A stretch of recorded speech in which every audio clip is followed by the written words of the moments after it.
আপনি কি জানেন যখন ইমাম হাসান এবং ইমাম হুসাইনের মধ্যে ঝগড়া হয়েছিল তখন প্রথমে কে ক্ষমা চেয়েছিলেন আর কেনই বা এই ঝগড়া হয়েছিল? চলুন জেনে নেওয়া যাক আজকের এই ভিডিওতে। এটি তাদের ছোটবেলার ঘটনা। একদিন ইমাম হাসান এবং ইমাম হুসাইন একসাথে খেলছিলেন। হঠাৎ কোনো ছোট বিষয় নিয়ে তাদের মধ্যে মনোমালিন্য হয়ে যায়। কিছুক্ষণ তারা একে অপরের সাথে কথা বলেননি। এরপর তারা দুজনেই তাদের মা হজরত ফাতেমা রাদিয়াল্লাহু আনহার কাছে গেলেন এবং বললেন, আম্মি বলুন তো ভুলটা কার ছিল?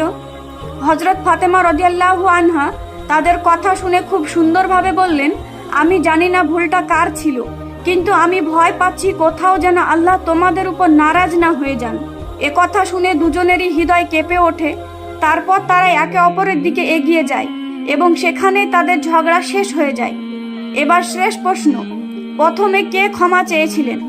বর্ণনায় পাওয়া যায় যে ইমাম হুসাইন তার ভাইয়ের কাছে আগে ক্ষমা চাইতে এগিয়ে যান, আর এটি ছিল তার মহান চরিত্রের একটি উজ্জ্বল নিদর্শন। আপনিও যদি ইমাম হুসাইনের প্রতি ভালোবাসা রাখেন তাহলে অবশ্যই কমেন্টে ইয়া হুসাইন লিখতে ভুলবেন না।